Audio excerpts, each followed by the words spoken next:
Yeah, baby. Yeah, we are back. Your boy Viper just does not stop working, man. I've been live Friday. I was live yesterday. I'm live again today because the grind does not sleep, baby. What is up, people? What is up? Welcome back to the channel. You are live for another edition of VypDrive. I've had one of the best tech content creators in the back waiting to come on and chat tech with me. We're going to get it done. So let me go ahead and get into the introduction and bring my man out. And we are going to go to work here because this is what we do, baby. This is what we do. So this is VypDrive episode 142. And 142 brings one of the longtime great tech content creators to the platform. This man is business AF. I mean, his content almost seems like he might be an actual journalist, but he is one of the best tech content creators. He's here. He's next. He's on VypDrive, which starts now. What's up, people? This your boy Viper, the man about tech, and welcome back to another episode of VypDrive. This is the podcast about tech, hosted by the man about tech. And today we have a long-time tech content creator, the man with the voice that the lady might swoon over. He's one of the most smooth content creators in the game. I gotta bring in my man Aaron, Mr. Zolo Tech himself. What's up, bro? How you doing? Great. How are you? I am good, man. Thank you for taking the time to join me. I appreciate you. Sure. Anytime. Woo, that's what I'm talking about. So, Aaron, first question I ask every first time guest that comes to VypDrive, the people need to know what brought you to YouTube. Probably, well, this is back in 2008, I guess now. So, wow. Yeah, 2008, I saw a couple, YouTube videos. I saw, what's his name? Carlos. He's no longer around, I don't think, but Carlos, It's Me, Morpheus. You ever watch him? I vaguely am familiar, but never watched him. No. So I used to watch him. He'd do case unboxings, things like that. And I thought, well, wait a minute, maybe if he can do this, I can do this. Maybe I'll get some things to try out, and see what I can do. So I was at a tech job watching those videos and then thought maybe I'll try it. So I got a little Canon power shot and the rest is, well, it led to here. So it's kind of all there is to it, really, and just kept going. The rest and led to here. I mean, we talking about going from 2008 to 2021. I mean, I know as a high level creator how much work it takes to stay relevant in this game for over a decade, but you have managed to do that. So congrats to you, man. Yeah, thanks. Yeah. So it's challenging, but it's also passion. So it's kind of, it's what I'm into. So it's what I do and just kind of made it a thing. That is such a beautiful thing when you find something that you are absolutely passionate about and you can take that and make a living off of it. And I think most people would say, if you find something you love, you never work a day in your life, man. And that's so true. For sure. Yeah. If you're going to a job every day you don't like, and then you switch to something you do like, and it might take years, but once you do it, then you're not really it's work, but it's not work. I mean, there's good days and some days that you don't want to do it, but most of the time it's great. You get to see everything new, get to try it out, So for sure. Yeah. Definitely. Now, we were talking before we went live on the podcast that you have an interesting work history. So I didn't know this, but you used to work with or for our boy Andrew Edwards. So talk to us about that. On the side, well, a little bit. Yeah, on the side. So he has a website, Gear Live. In fact, I don't know if it's still around. I think it is. But Gear Live, I used to write for it. And I don't know how many articles I did, but I did tech news for him years ago. That's probably 2008, 2009, somewhere in that time frame. And so I did that and then kind of had my own website and then turned it into videos and then just kept doing that and pushing it to videos since I kind of saw that as the next thing, something I like to do. And that was it, really. So I started with that. And then that was so this whole time for up until about 3 years ago, I worked in IT. I've done healthcare and IT, network operations, all sorts of stuff. So, there's a lot of other things in there too, but a lot of it I did at the same time as I did this until I got big enough where I didn't have to. I mean, that's the thing. most of us up and coming content creators, we have 9 to 5 jobs that we work with on the side as alongside when we're doing YouTube. So Mhm. I can definitely understand you having your regular job and still doing YouTube. And like you said, you did it until you became big enough where you could just cast that stuff off to the side, and now you are a full-time tech content creator. Yeah, it's funny when people ask you what you do, you're not sure how to say that, especially because I guess, one of the older ones. So, there's that, and I have a family and everything else. So when I first started it, I was going to school full time, which I didn't finish, but I went to school full time, worked full time, and did YouTube. So I was doing all those things at once as best I could, and then kind of as one fell off, I could do more into others, and it's kind of crazy what led to it. For those of y'all listening on audio only, I find it hilarious that he says he's one of the older ones because this dude has a baby face. He has an absolute baby face. What are you talking about? What are you, like 25, 26? Stop it, Aaron. Come on. It's all my gray hair. It's over 40. Young What? 40. Yeah. What? No way. Whatever. I don't know about. I'm carding you, Aaron. I'm carding you, man. So I have made a comment before we went live here. Watching your content, it is evidently apparent to me that you have some type of journalistic background because the way that you present technology is just so smooth and polished. And when you told me that you used to write for Gear Live, I'm like, it makes perfect sense. So, yeah, well, yeah. So I did that. I used to do I never worked as a journalist, but I did network operations, like I said, and I used to have to write reports for executives and things like that based on, well, if I don't want to go too far into it, outages for major networks. So Mhm. cable networks, not TV, but rather internet, huge interconnects across the country, things like that. So if something went wrong, I'd have to write a report, put it all together. And it's similar to kind of what I do now. What's new with an iOS update, put it in the right order, make it go together well, and then so I can present it like I was, I guess, presenting it to an executive or whatever, but just so that you can better understand it. So I did that. I've done technical writing, I've done some healthcare stuff, so all of that and working with executive sort of reports and things like that really is what led to, writing with Andrew and things like that. So it's kind of all into one big thing, and all that experience helps for sure. Absolutely. So let's dig a little bit deeper into that. So obviously you are and have been a writer. You just mentioned that you did technical writing, Mhm, and you I think you write for your videos. So talk about writing, like doing technical writing. mhm. You're shaking your head. So you don't do scripts in your video. I do notes, outlines. No. Okay. All right. So let me rephrase that. You used to do technical writing, but then Mhm. you do like journalistic writing for like Gear Live and things like that. Yeah, So on the side. talk about the difference between technical writing and writing for like a technical publication like Gear Live, because I think as a writer for like a tech publication, what your objective is to try to relay technology to the average consumer because they are the ones who are reading and consuming your content. Mhm. So writing technically, like actually technical writing, is vastly different than writing for a tech publication. So talk about that difference. Yeah, sure. I mean, so to be fair, I didn't do the Gear Live thing for a hugely long time, but I've done my own site too for a couple years after that too. So yes, it's exactly. So one side of it is explaining whether or not it's complicated or not, but explaining something that's understandable. And that's always kind of been my thing is how can I take something that's super complex and make it understandable, but also respect people that know what they're talking about, so that's kind of the trick. So you want to be technical enough so that you're not going down to the very basics, but you also want to be enough so that it gives you an idea what's going on. So with technical writing, a lot of the time you're speaking to an audience that already knows all the technical terms. With the other side of that, you're not. So you're writing for a website, or whether that be mine or Gear Live or whatever, but you're writing for a website and you're explaining, or my notes, for example, I'll break down things that say Apple says and try and condense that into something more simple. So, and it's not because I don't want to be super technical. It's more that when I talk to friends that don't really know, for example, that's kind of how Mhm. you want to tell them. So it's the Right. same sort of thing. So it's how can this be helpful to everyone, but I don't need to go into this is how you turn on your phone, that sort of thing. Definitely. So let's talk about transitioning that into video because obviously writing is different from making video. So Sure. How do you transition like writing for like your website, your tech publication Mhm.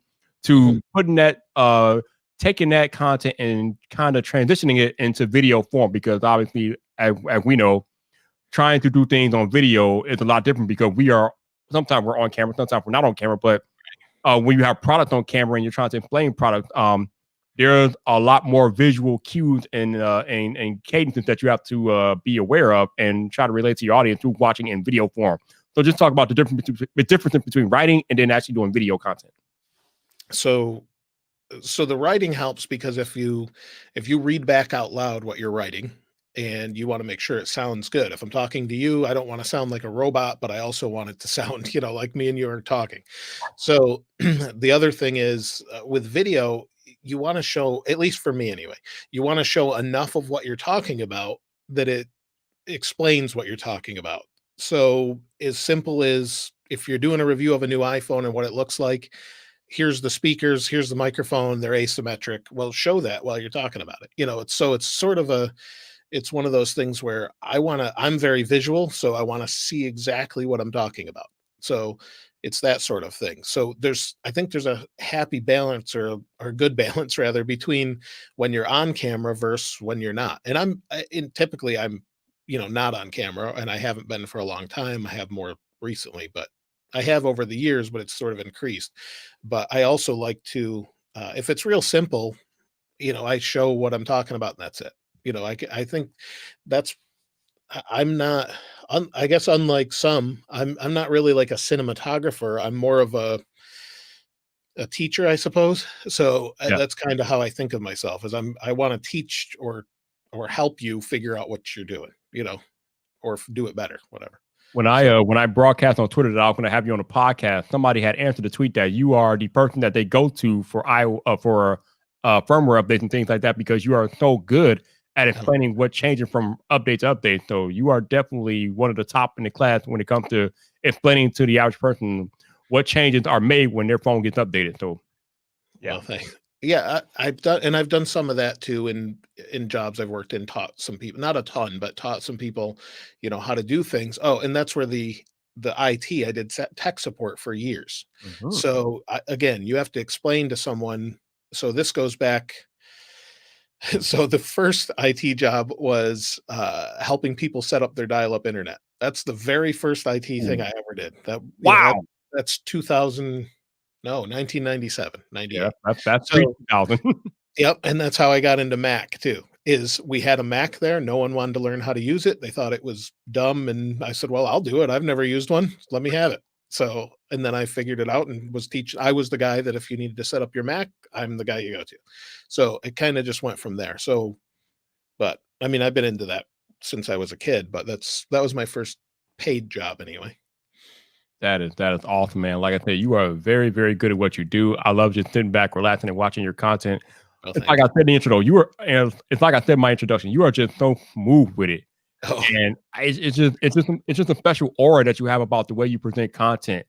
oh, Obviously, you know what you're talking about because you're very technically savvy. You're brilliant, but well, your content is easy to consume because you come across like I don't want to say regular because that'll be an insult to you and how you do content, but the way that you present tech is almost like I don't know. It's like having McDonald's versus having Olive Garden.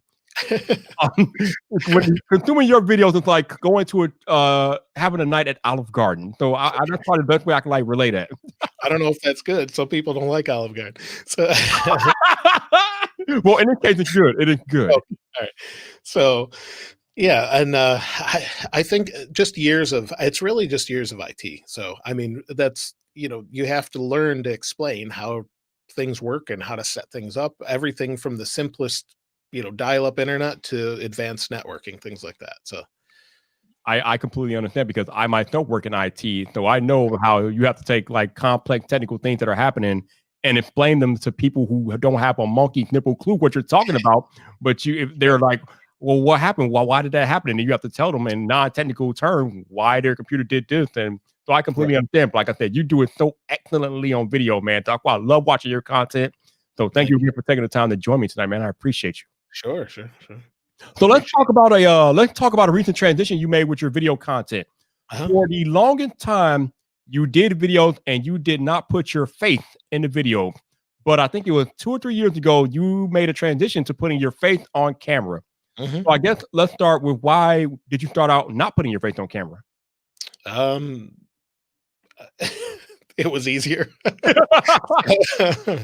I mean, really, that's the start. Is when I started, I wasn't into cameras. I was into computers and video games and cars. So, you know, I had to learn all the camera stuff. So I started with a little power shot. Moved my way up to what I'm using now, and then learned. I knew nothing about exposure and all that stuff back then. So I moved to where I am now, and I'm still learning all the time. And uh, I think with the overhead stuff, it was easier, like I said.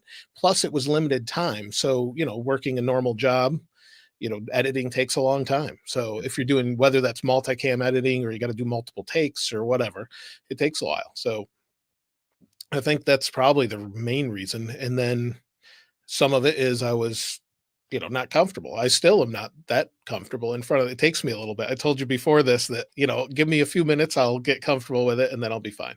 So the beginning of this podcast or whatever or live stream is kind of probably you'll see my face flush red because that's just what happens. So it's one of those things where I've heard people that have been in front of people on stage for years, same thing. It's kind Right. of, I guess it's just a thing. You get used to it and then you go, so I think so. The first thing is I just did it because it's easy, and then I was a little unsure of myself, and then I thought, well, maybe I should connect a little bit better. Had some advice from others to do that, and then people would comment and say they liked it. So plus it gives a connection to who I am. You'd always see in my video comparisons, people would say there's a face reveal at 12 minutes and 30 seconds. So I was like, oh, maybe I should do it more. So I did. All right, so let's talk about that then. So, like I said, about 2 or 3 years ago, you kind of transitioned to putting your faith more on camera. You were in front of the camera. So, talk about what led to that transition. You going faithless to finally putting your faith in front of the camera. Well, like, I mean, some of it, like I said, is advice from other creators, some people, and that's Andrew Edwards is who I'm talking about. So he said, "Be in front of the camera more" or something. I was like, I don't know. Let me think about it. So um, I did that, and then I mean, I still don't do it all the time, but if it's a product on thing, something bigger, I try to do it more, but not all the time, just because it depends on what the content is. Mhm. So if it's an iOS update, not always, but like if it's AirPods Max or something, I think, yeah, I was in front of the camera on that one. So so there's those. So I just think it helps connect. It brings personality, but I've never been one to be like, I need everybody to know who I am. It's interesting when people do, but I never have thought of it that way. I just wanted to kind of make videos to help people and help them figure out what product to buy or what's new in an update. So let's piggyback off of that real quick, because you have been putting your faith on camera a little bit more. Mhm. Have you ever been recognized in public? Yeah. Oh yeah. Yeah. I mean, not like everywhere. Right, right. Not Marquez or anything. So, I mean, so yeah. Usually the local Apple store, there'll be somebody. Mm, Yeah. So there's a couple Apple stores I live in the Charlotte area. There's a couple Apple stores in this area. If I go to those Apple stores, usually it's rare if someone doesn't say hello, come over and say hello.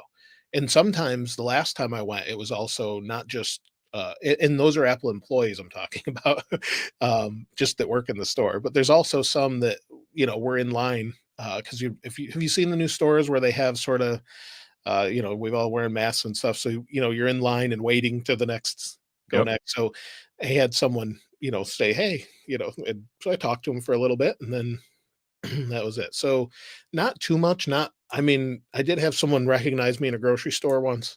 Oh, So, but not really. That's about it. Not really that much. nice.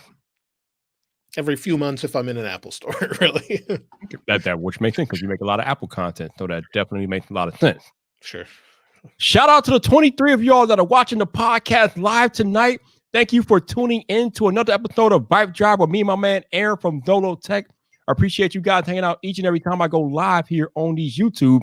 if you want to go check out Aaron's channel, check the title of the live stream. It is hot link. So if you click on his name, it will take you directly to his channel. He makes amazing content. He's been doing it for a long time. You guys should definitely go check him out. The dude is definitely live. Yeah. Shout out to those of y'all who are listening on audio only. Thank you for listening to another episode of VypDrive with me and my man Aaron from Zolo Tech.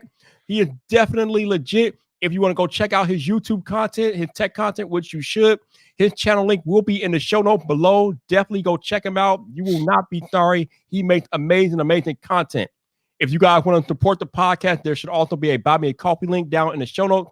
It is not required, but anything that you're willing to contribute, greatly appreciate it as always. If you happen to be listening on Apple Podcasts, please consider leaving a rating or review and to help more people discover the podcast, get the podcast out there more into the podcast universe. So if you do happen to be listening to this episode on Apple Podcasts, please leave that rating or review.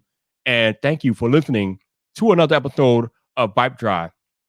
For those of y'all that are live here, if you want to support, the super chat option is open, always not required, but anything that you guys are willing to contribute, greatly appreciate it as always.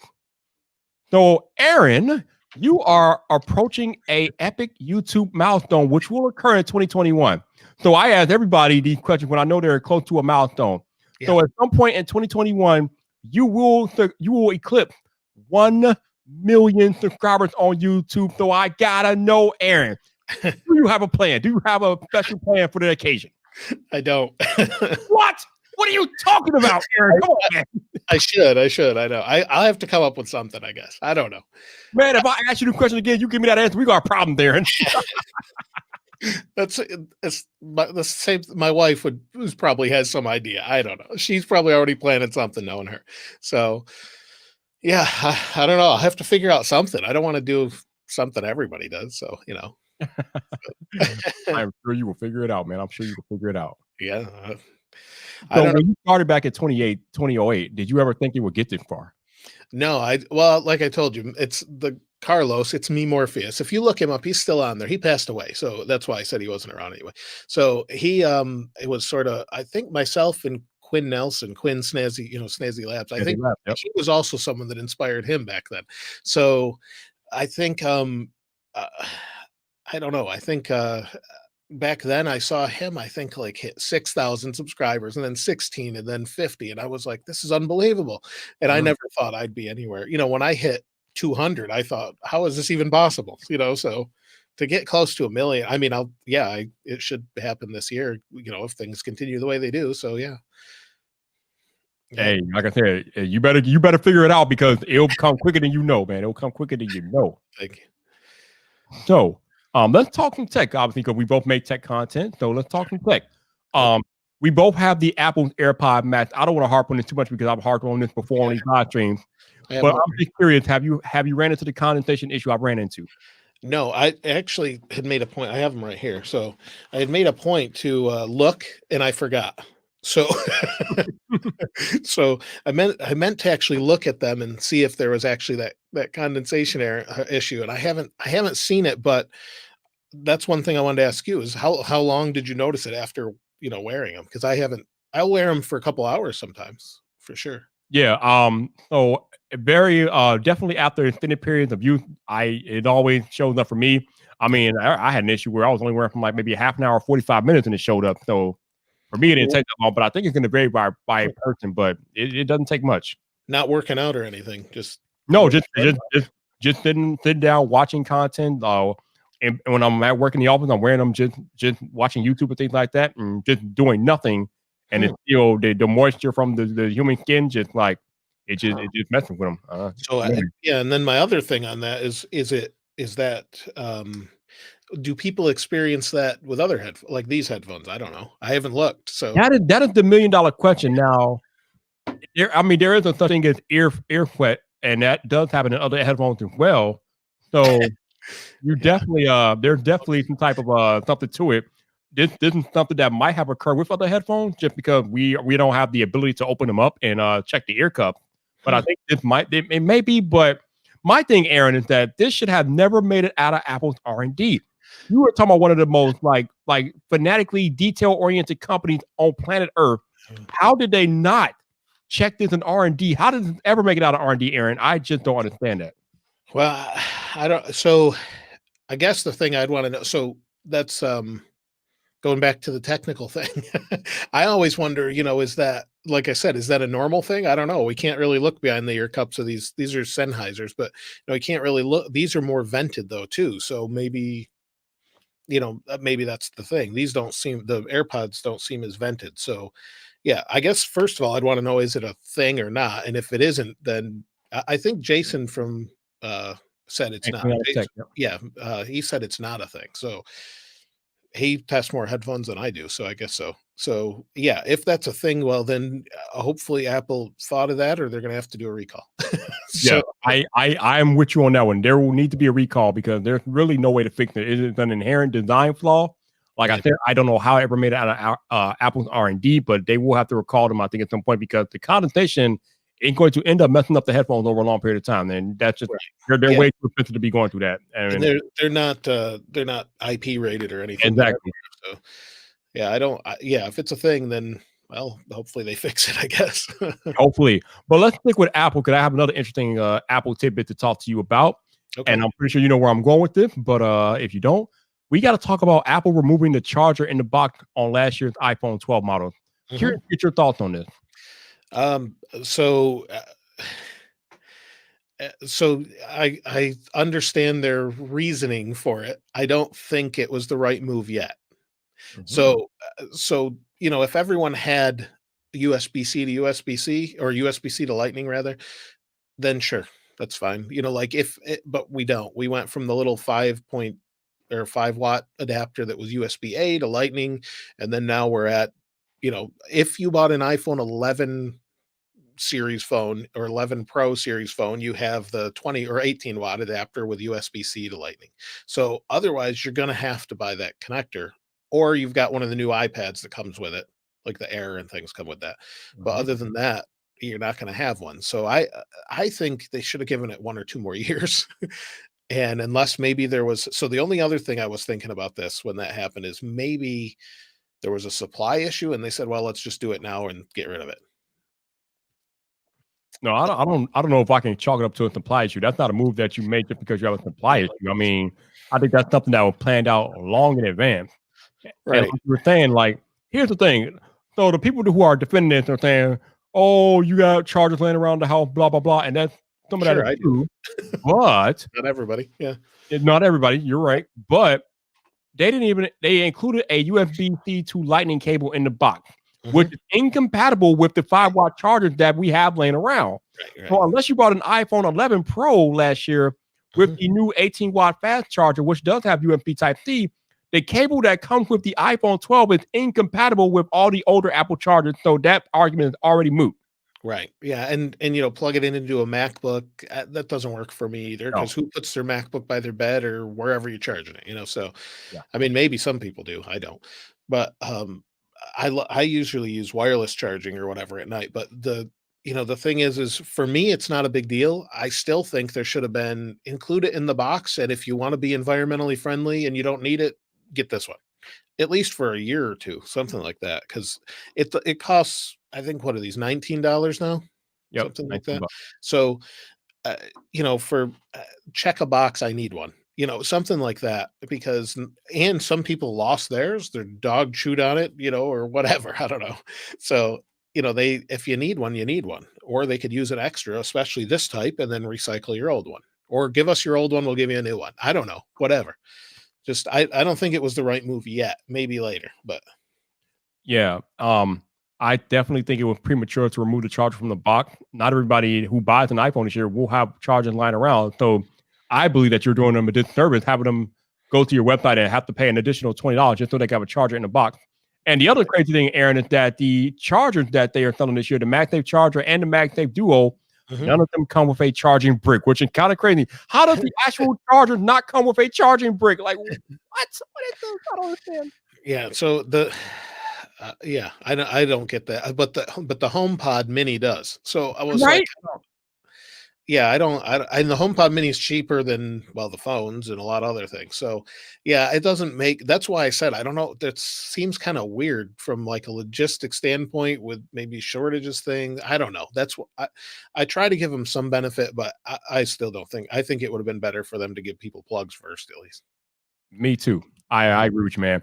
So speaking of Apple and chargers and things like that, Aaron, there have been a lot of reports that this year Apple is going to potentially release the first portless iPhone. Mhm. Um, as you just highlighted, I'm gonna echo your sentiments. We are not ready for a portless iPhone, but I'm interested to get your thoughts on a potential Oh, portless iPhone. so for me personally, as long as you give me another way that if I need to reset it and it's locked up, I'm okay with Mm, it. But there's got to be something in place other than what we have now. So, MagSafe has NFC and it also has a magnetometer so that it knows what it's connected to. So it's using that, to know whatever the magnetic field is, and then also NFC to say, hey, I'm a blue iPhone 12 Pro case. You know what I mean? And that's how you get the blue on the screen. So with all that, I think, there's some technology there to do something other than let me know I've got a blue case that I already know is blue. So, so it's one of those things where it's a nice touch, but I think I'd be curious what people think of it because for me, a port isn't that big of a deal because I never use it unless I have a problem with the phone. So what's the workaround when there's a problem with the phone? yes. That's more my issue is because your average person uh, that doesn't have computers, maybe they only have a phone and an iPad. I see that a lot actually, or maybe they have an old computer and they've only got that cable, and that's fine. So, yeah, it's not going to work for everybody right away by any means. So, I'm okay with it if you have like if MagSafe all of a sudden turns into that, that it's a port, but because it's one less physical thing to go wrong. I see it, and then it's less area for water to intrude. But other than that, I don't. It's got to be a pro thing or something. I don't know for at least for a while. Yeah. I completely agree with you. Number one, we have to have a way to troubleshoot the device if they choose to go completely portless. Hmm. And I will tell you what cannot be a solution. Sending it off to Apple. Right. No, no, no, no, no, no, no, no. No, I don't want to hear we got to send it away. Nobody is sending Right. their damn smartphone away for like 2 or 3 weeks. That's just not feasible. So if you can't release a portless iPhone with a way for the user to be able to troubleshoot it themselves and they have to send it away, you've already failed. The other Yep. thing that I kind of think about, Aaron, is the rate of charge. Right Yeah. now, it's kind of impractical right now to use your phone wirelessly charging.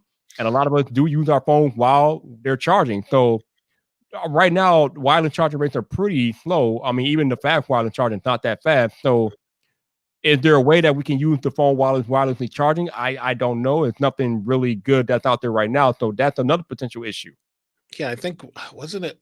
So Oppo or OnePlus did one that fast wireless charges that real fast, but they actually split the battery into two parts so they can push power real quick. I think is what they're doing. But Mm, yeah, I don't. For yeah, I have a different situation. I'm in an office. I can just plug it in or put it on a charger. And no, you sending it in. Unless you have an extra phone, but no one wants to go back to their old phone, and they might not even have an old phone. So right. unless you review phones like we do, you only have one. So, yeah, I agree with you. I don't ever think sending it is good because then also if you get a million people sending in your phone, and I know people already have issues with that with overseas that don't have Apple stores, but it's sort of that reminded me when you were saying that about the watch. So the Apple Mhm, Watch, I had an uncle that his watch couldn't reset. He tried to update it, wouldn't work right. I took it, tried to fix it, couldn't do it, mm, and we had to send it in. There's no way around it. There's a kind of a workaround where you can buy something off eBay to plug into the tiny little port on it, and that's just a mess. So, it's uh, you have to like you can't downgrade an Apple Watch. You can't if it fails upgrading, you got to send it in, or at least bring it to an Apple store and hope they can send it in and fix it. It took 2 weeks and he got it. So yeah, that's not a good solution. no, that is definitely not practical, especially for people that are on the go. Right. Okay, so we've been talking about Apple a lot, but I'm gonna transition away from Apple for a little bit, but then I'm gonna come back. Okay. Obviously, you cover more content than Apple. You cover Google, Samsung, and things like that. Mhm. Uh, This week is CES, oddly enough, but it's also Samsung's very first Unpacked event at the end of the week. Mhm. Um, I personally am not that excited for the S21 line of phones because I've been using the Galaxy Fold 2 since it launched in September of last year, and Oh, I yeah. just can't go back to using a non-Fold Samsung device. The Fold is amazing. So I'm curious, are you interested in the S21 line of phones that are coming at the end of the week? What is your Okay. interest level? So, yes and no. I think the S20 so, first of all, let me talk about the Fold a little bit. Okay. I had a Fold. It wasn't for me. Mhm. It's not my it's fine. It's just not for I didn't see, like, an advantage to it for me, Okay. because I'm kind of someone that I use my iPhone and then I switch to an iPad. It's really kind of if I'm not editing videos, that's what I'm doing, and Right. I like the big iPad. So, Yep. um, so I kinda just do that. So for me to have something in between, it kinda felt like, watching videos on it's great, the screen is great, but for me, that didn't work, but that's something else, and, we'll see in the future. I'll try it again. So, the S21 though, the S20, I guess if they we already kind of know what it looks like anyway, but if they take the camera system that's in the Note where they fix the autofocus, maybe address a few other little things. I'm not terribly interested, and I think isn't it a month earlier than last year, Yes. something like that. Yeah, so it might be a little too early for people that just bought one last year or that got one in the summer, but I'm interested just to see what it is. But other than that, I mean, it's just another S20 that's a little fast, just like iPhones. They're small and incremental now, and I think it's interesting to see where people are going with folding phones, like Microsoft, Samsung, maybe Apple eventually. But yeah, so it's a long answer to your simple question. Yeah, no, not that much. Now, when you were discussing that, I detected a lowering or reduction of tone in your voice. So Oh, that okay, reduction of tone indicates to me okay. that you are losing interest in the regular candy bar smartphones. Am I correct in my assumption, Mr. Dolotech? I mean, yeah, Yep, yep, yeah. yep. Yep. So I mean, they're kind of all the same. It's just so better cameras, faster processors, longer battery. That's really the next iPhone. If you had a battery that lasts 2 days, I mean, like an 8,000 milliamp hour battery, Woo. something lasts 2 days. You'd make everyone happy, I think, or at Yeah. least the majority of consumers, anyway. Not everybody, but most people, I think. That's really what I hear is the number one thing I hear. How can I get better battery, or Apple needs to fix the battery? Which is interesting because we have been dealing with this lithium ion battery tech for over a decade at this point. And battery, like you, as you know, Aaron, technology moves at the speed of light. It's currently something, it's always, as I should say, there's constantly new technology on the horizon every other week. But Mhm. for whatever reason, Aaron, battery technology is stuck in the mud. It's like stuck in molasses. It just does not go anywhere. Why do you think that is? I look at some of that stuff, and I've seen some other people, claim they have better batteries and graphene batteries and supercapacitors. I look into all that stuff. So, especially because I'm into cars and all cars, but electric cars and things too. So, um, some of it's probably bringing it to market and producing them, I think. But I don't know. I mean, unless we discover a new material, I guess it's going to be I mean, so if we go back to this 1909, there was a car called a Baker Electric, and Mm. they used batteries, and they claimed they were going to use alkaline batteries, which are amazing, and they would last all these things. Thomas Edison was saying this, and they just never turned into what he thought. So it's kind of like we've been pushing for this for so long, and they're getting better and more energy dense, but it just seems like it takes a while. I don't know. Hopefully, with the big push with electric cars now, someone will come up with something. I don't know. I sure hope so. It's funny because I did a video a few years ago on graphene, which Mhm.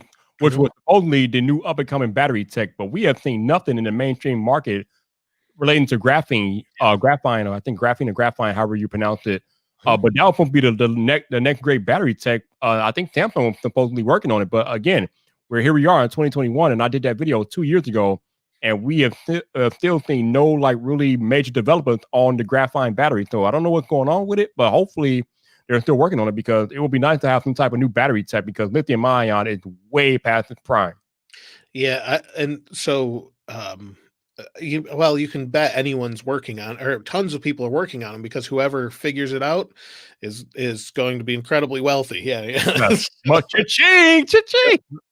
So, from everything from a car to your phone, everything's got a battery in it. So if you can figure out one that lasts longer, or even if it lasts the same, but you can charge it in 30 seconds, Right. that would be okay too. So That would definitely be okay. So, Aaron, we are in 2021. Again, if we can see yet, but there's always some new exciting technologies on the rise. So, what do you see, or I guess the better question is, what would you like to see technology-wise here in 2021? What are you looking forward to? Hmm. So, I haven't even thought about it. Probably. So outside of what we're doing, I've been looking at a lot of car stuff lately. So I think in video games, working on all sorts of stuff like that. So I think technology wise, I don't know. I'd like, well, the first thing I'm looking forward to is like a new iMac or something like that. Okay. Because Apple's M1, I mean, it's so fast now. Do you use one? I don't know. Right. Okay. No. So if you use an M1 MacBook or whatever, it's ridiculous how fast it is. And that's not even their Pro line. Right. So, so that's one thing. That's not like a huge leap as far as something different, but it'll be interesting to see where it goes. And then to see Intel follow, and, maybe AMD, I don't know. So maybe that. And then I was looking at televisions, mini LED or micro LED is what I want to see. But I think someone just showed one off. I think Samsung that showed another one off. They showed, were you were at CES last year? I would not know. Never Okay. been, unfortunately. Oh, never? Never. Oh, I thought you had all those pictures I and stuff. wish. So yeah, so they showed micro LED last year. Samsung had a big panel there, and that's sort of what comes after OLED. So it's you can shut the pixels off. They're dark. They're self-illuminating. So that's sort of one thing I want to see. Better batteries, I hope. And then the M1's sort of the thing I've been looking at next. But I kind of lately I've just been trying to wind down because this end of the year was such a crazy push, not to mention everything else going on. So Right. Yeah. so it's one of those things where I just kind of January, February kind of slows down, and then we pick right back up. So January with Samsung, I guess we'll pick back Yeah, I'm up. about to say, I don't know, man. Samsung is right around the corner at the end of the week, though. I mean, usually, like you said, as far as tech creation and tech content goes in January, it's usually a downtime. But Samsung's like, no, no, no, no, no. Yeah, we used to have Macworld, but that's not here. So Yeah, that's not here anymore. But Samsung Unpacked is on the 14th, which is in a few days. So yeah, that's funny. I don't know what they're gonna do about Mobile World Congress, which is normally around February, but oh yeah. obviously there's not gonna be a physical in-person event. So I'm curious if they're gonna do a digital one like CES is doing. But I don't know. Should be interesting. Yeah, I hope so, because that's where what we don't see at CES, we see there, and then the Right. rest trickle out through the year. But yeah, what tech are you looking forward to? That what I miss? What is Viper looking forward to in 2021? Well, I don't really care about it that much, but I hope for the tech nerd's sake that they get a iPhone 13 with a 120 hertz refresh rate so they can shut the hell up about it. I'm tired of him. I'm tired of them hearing them chirping all the time about it. So hopefully they get that so they can shut up. Actually, I am looking forward to the possibility of a Galaxy Fold 3 with S Pen support. Oh. That would be biblical. Yeah. The rumors are pointing that we're going to get that, but we always get a lot of rumors in this industry, so I'm not believing anything until I actually see it. So, Is the Fold your main phone? Like, is that your? no, my main phone is my iPhone 12 Pro Max. Obviously, me being the captain of Team Apple, but the Fold 2 is my secondary device. I love that Fold 2. Yeah, I do the same thing. Oh yeah, 12 Pro Max, and then Pixel 5 right now. So help me out with something, Aaron. Help me out with the accuracy of this next statement. Okay. Every techie or every tech content creator has an iPhone. Even the major Android creator, they got iPhones, don't they, Aaron? I would think so. I'd be surprised if you don't. Yeah. Some of them try to play it off like they don't. Yeah, I mean, even if they don't use it as their main phone, they probably have one. They got an iPhone. Yeah, Come on of now. course. I mean, it's impossible to be like a tech creator and not have an iPhone because you can't really talk about iPhone if you've never experienced iPhone. You can't really talk about Android if you never experienced Android. So if you are a tech creator and you actually want to be good at your craft, you have to have experience using both OS. And so they got iPhones.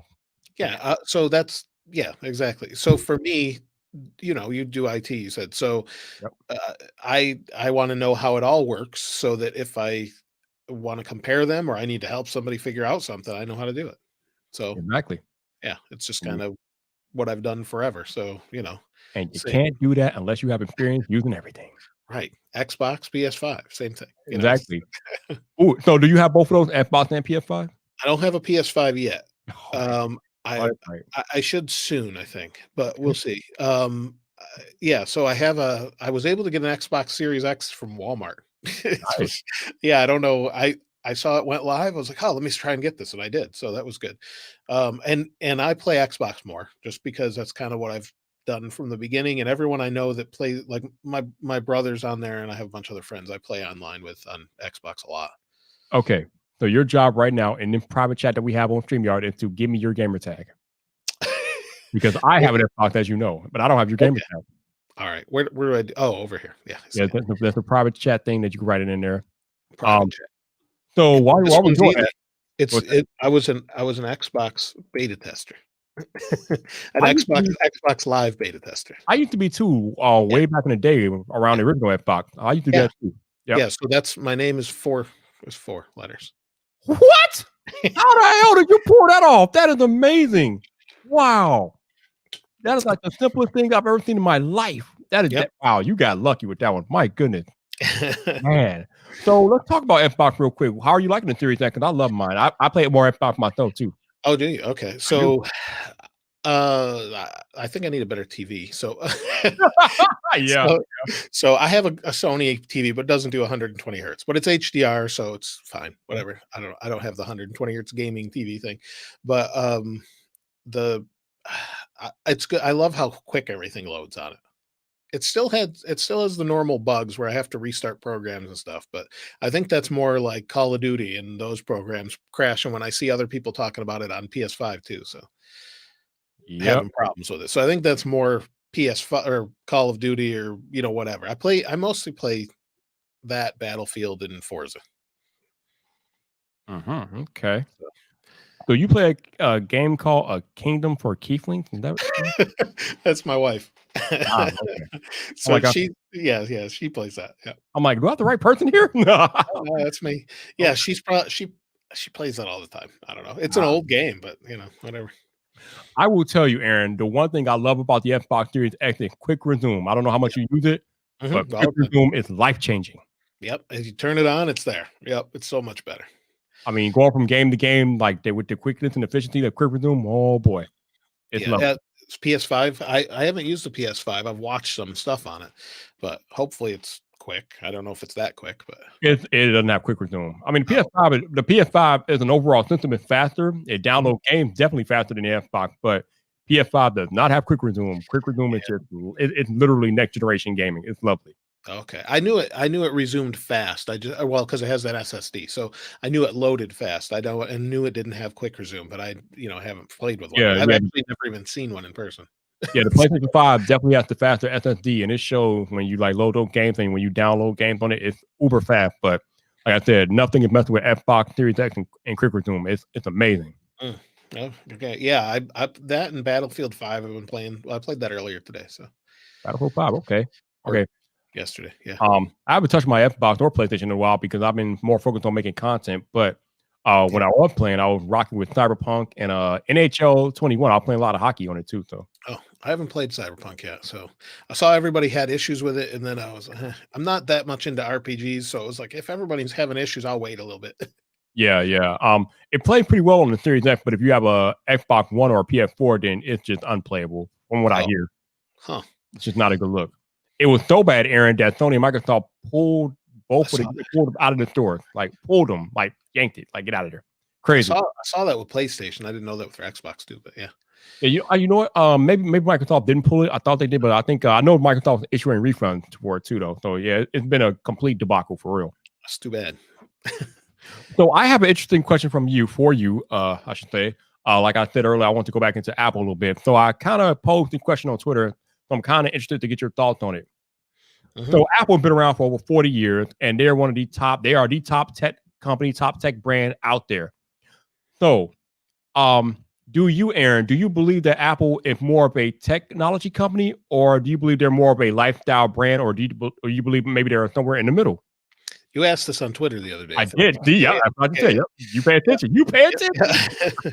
So, uh, they're I think they're in the middle somewhere, really. It depends on which product we're talking about. So, if you're talking about, a Mac, that's the technology product, so and an iPhone is, but it's somewhere in the middle because some people see it as a status symbol, some people don't. Depends where you're from.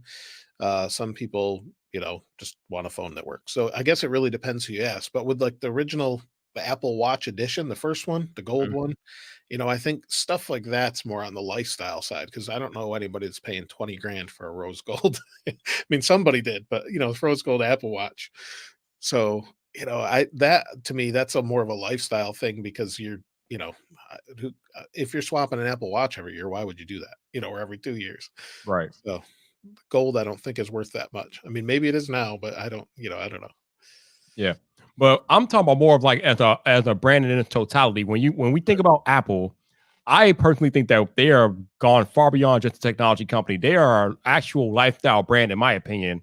I mean, when you used to go to Starbucks and people would like pull up with their glowing Mac logos and things like that, Mhm. or now people who have iPhones, if you try to join a tech conversation and you have that and you got that green bubble, you're a problem. Yeah, Like yeah. Apple has transcended, and they have literally transcended the technology company like cliche realm per se, because they are literally ingrained into our lifestyle. I mean, like you said earlier, they were selling a $17,000 gold Apple Watch, the very first edition.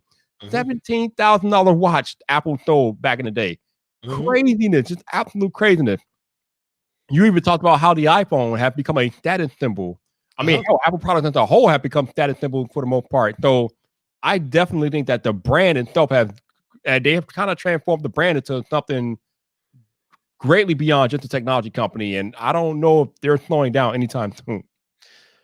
Yeah, I mean, yeah, and if they actually do the car thing, Right. um, I think they just look at if this is what they used to do, is what can we do better? Mhm. So whether or not they still think that way, I don't is debatable, I think. But I think it's, with the smartphone. So my first smartphone was the first iPhone. And Wow. so I had looked at Blackberries and I can't even remember the name of them now, but some of the Windows ones and things like Mhm.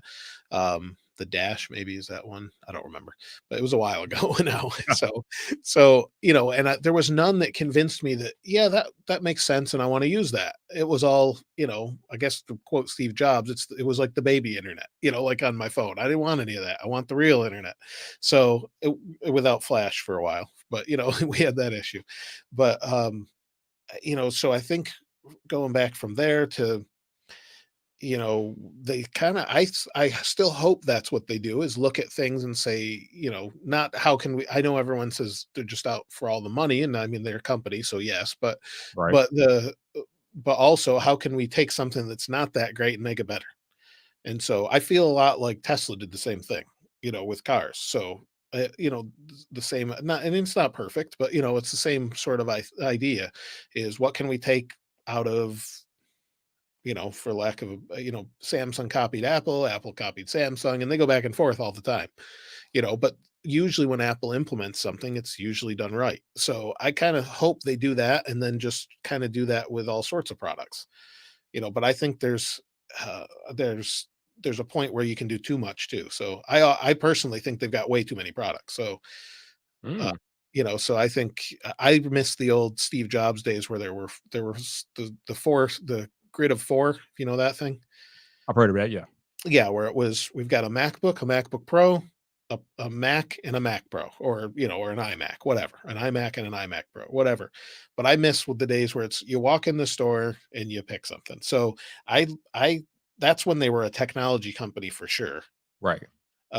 Now when you have 500 watch band variants, Oh man. that sort of thing, that's sort of a lifestyle thing. So, I guess it really just comes down to the product, Yeah. for me. Same with the, different cases and all sorts of things. I kind of miss the day where there was just one iPhone Yeah, to rule them all. It made me things too. a lot simpler. And I don't know, to me, it's just like it was more exclusivity about just having one singular iPhone. Now you got an iPhone for like every color, price point, Right. everything, like madness. But I don't know, maybe just the old fogey in me, I guess. But yeah, I miss the old days sometimes. I said that to a friend, or yeah, I was talking. I think it was Steve Mosier, but anyway, talking to a friend recently, and he's, and I said, if it were me, I'd go back to you get a black one, you get a white one, Yep. like, and then maybe we'll make a product red one for special edition. Like I miss those days. The bad part of that for us as content creators is, there's not as much, so there's less Right. to cover. So it's Yeah. kind of a two-edged sword thing where, Right. there's 4 new iPhones. That's 4 videos, so or 2 videos or whatever, however you want to do it. But, so for me, it's kind of those things where I miss the simplicity because you could just go in. But on the other hand, people ask me, which one should I get? Because there's so many. So it's, Yeah. it's the old, I think it's the old part, me and you, I don't know how old you are, but me and you being older. There's a 4 in front of the first digit. I'll tell you that much. Is there? Oh, okay. See, I wouldn't have thought that. So Yeah, 40. Yep. we'll see. We're both old tech people now. I don't consider myself old, but I got you. And you're not old. You're like 25 going on 26. Get out of here. Yeah. Woo. All right. So I have pretty much reached the end of my questions. Do you have a few minutes to hang around and answer some questions from the chat? Sure. Yeah. All right, you all. This is your time. If you want to ask Aaron some questions, now is the time to speak up because over on his channel, he has like 800,000 of you all, and you probably wouldn't get your questions answered. So, yeah, you all might want to chime in and ask some questions if you got them, and we will let it happen. I try to You respond. Oh, yeah. No, on my channel, but yeah, you Right. can't do all of them. Yeah, exactly. There's no way. So, okay, so let me ask this. When you upload a video, how long do you stay in the comment section after the initial upload? Depends on the day and how tired I am.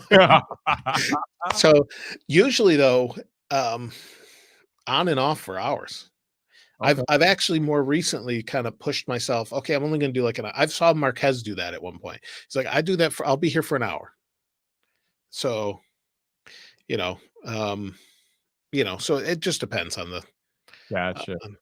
So Janotin wants to know which headphones are you using tonight? These are Sennheiser HD650. Oh, he is correct. So, all right. Yep, they're recommended by Quinn Nelson. Snazzy laughs. All right. And they're going through a DAC and an amp under my. Oh, you were uber fancy with it. Wow, uber fancy. All right, yeah, I don't mess around. Frank wants to get your thoughts on iOS 15. Okay, so I did do a video a little bit about like what I'd like to see. I mean, what I personally would like to see. One thing is I'd love to see it revamped a little bit, like the overall design. We haven't had. I mean, we've had flat icons since iOS 7. So I would like to see kind of neomorphism, if you know what that is. That's like where it's sort of flat, but it's also got a little bit of depth, kind of like macOS Big Sur. That's kind of more close to that. But maybe, something a little bit different, maybe some things more consistent, I think, across iOS these days between apps. They're getting better, I think, with share sheets and all that sort of thing. But it's tricky to change too much. The multi-screen thing with like you can do on a note or your fold where you can have a couple apps at once, that would be nice. Yeah. It's nice for, I need to text, but I want to watch this video or something. I think my main thing is I always I like design and those aesthetic changes. So I always want to see that, but we haven't seen it in forever. But then I think at this point, I'd love to just see all the bugs fixed. Right. So there's weird things that pop up and I cover all those. So, there's weird little things that, software is never perfect, but I feel like as we get more and more features, of course, there's more and more problems. So, there's got to be some happy medium there where you fix it and, it's more reliable. So I think that's something. And shoot, I'm trying to think of what. I have to look at my notes because I had a list that I actually wrote down because I was like, because I always keep things in notes to figure out. Give me a second here. Right. I always put things in there to kind of as I'm thinking about stuff. So definitely. So while you're looking up that, Simply Pop wants to know, and shout out again, Simply Pop, for the reach to 100K on YouTube. Appreciate you, bro. He wants to know your thoughts on the future of the MagSafe charger. Oh, Well, I definitely think it's going to be here for a while. Yeah. What they're, whether it be like we talked about earlier, whether or not that's something along the lines of, um, for wireless communication, if we don't have ports in our phones, um, I think there's got to be something because they decided not to come out with air power. So to me, that had to be a decision at some point. Are we going to do mag? This is kind of what I think. I don't have any inside information on this, but this is what I think Mhm. is at some point, Apple said, we're going to do air power. And, Nomad did it basically. So Yeah. it can be done. But I think what happened is at some point they came into the thought of, I'm trying to think what I was going to say. So they came into the thought of, are we gonna do MagSafe in the future? Because if we are, maybe we shouldn't do air power. Like, I wonder if that was ever a conversation Right. because why would you do one and not the other? So I think the Mhm. idea of MagSafe is good. There's some improvements, like the cord length, I think would be better, a better Jesus, please, Apple, please. and that's actually related to speed. So, um, I happen to know that. So so Mhm. that's actually a speed related issue where it's kinda comes down to how much you can push to how hot they want the phone to get because they really regulate that to make sure it doesn't get too hot. Listen, man, Samsung chargers are amazing, and they have Mhm. genuinely decent length cords, so I don't wanna hear this, "Speed, stop, Apple, I get it together." Yeah, I don't know I don't know all the, whys, but, why they did what they did, but Right. here's okay, I found my list on the other thing, the iOS 15. So, I want real-time widgets. Mm. So, like Android has that, and everyone will say, "Just go Android," but I don't wanna go Android. No, no. So, I use it on the side, but my entire family uses iPhones. Yeah. So and that's a good amount of people. So then put the icons wherever I want. Yes. Like if I want one in the middle and nothing on the right, why not? The split view thing and more defaults and things like that is kind of what I'm That would going be for. cool. I wish the, picture in picture would work with the actual YouTube app and not Yeah, me stupid too. Safari. Me too. That'd be Yeah. great. Yeah, that's a YouTube. I think that's a Yeah. YouTube thing. Yeah. Yeah, I think that's a So YouTube thing as well, yeah. yeah, I wish they'd do that. It'd be nice for sure because That it's would be kind of nice. a pain on Absolutely. iPad too. Yes, please. Yeah. Hugo wants to know your thoughts on the rumored 64-core M1 Apple Silicon workstation chip. So yeah, what are we at? I've got an M1 Mac in front of me because that's what I was using to look stuff up, and so that's only 8 core. And I don't know if you've whoever asked that question if you've used one, but when I use it compared to a Mac Pro, we're talking like seconds difference to export a 4K video. 30 seconds max, and it doesn't make sense how fast it is. So if you go 64 core, I think I tweeted this to Renee Ritchie, are we going to get to a point where we just hit export and we're done? Because you got 8 cores and then eight more or 8 times more, Right. uh, with maybe 32 gigs of RAM because it's using about 13 gigs when I'm using Final Cut Pro of RAM. So it's not really using a whole lot. Wow. Mhm. Okay. All right, tech for your needs says, home automation safety secure for the end user. Uh, System don't get hacked while protection while using it. so I've been playing around with that a little bit. So in fact, I just switched some around today. So uh, the home automation. So I like how Apple does it. There's some problems with how Apple does it. So if you used any of the secure cameras or anything, Viper? No, not the cameras, no. Okay, so when you use a camera, it has to go and if you wanna record, it has to go through a hub. That means a HomePod or an Apple TV, really. Mhm. HomePod Mini, Apple TV.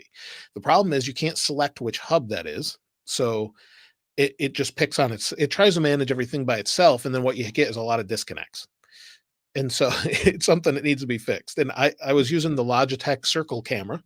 So the way they do it is great because it's end-to-end encrypted, it's secure, and basically it uses the hub, kind of records the video, offloads the video to your iCloud account. And then that's end-to-end encrypted, only you have access. So that part of it's great.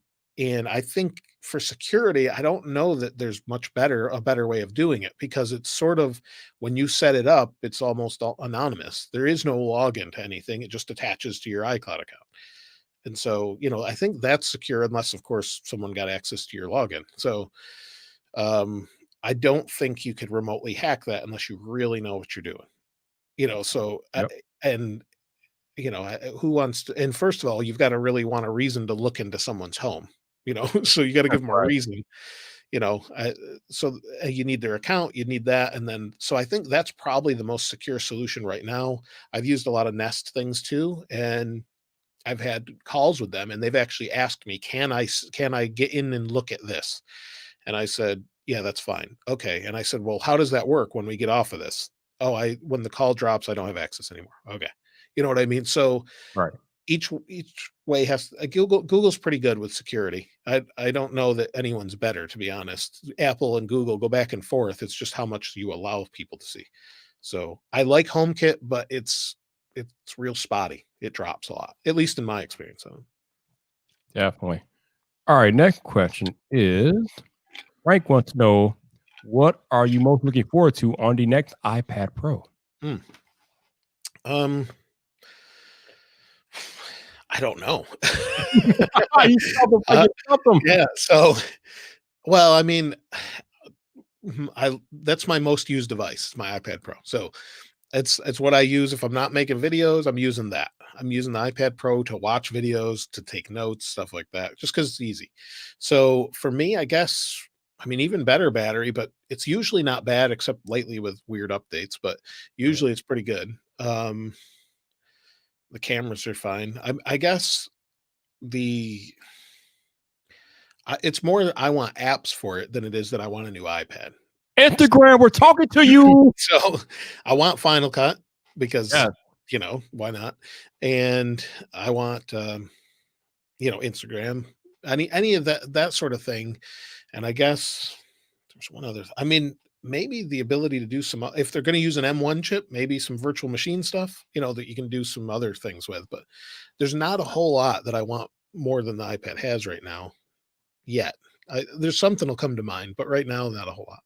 Yeah, I agree with you, man. It's pretty hard for me to have a wish list for the iPad. I have the 2020 iPad Pro 12.9, and I love it. It's right here. It's actually to my left. I use it to monitor I use it to monitor the YouTube stream, and I have StreamYard here on the MacBook Pro. So I love my iPad Pro. I love consuming content. I love reading on it, watching movies and things like that. So yeah, iPad Pro.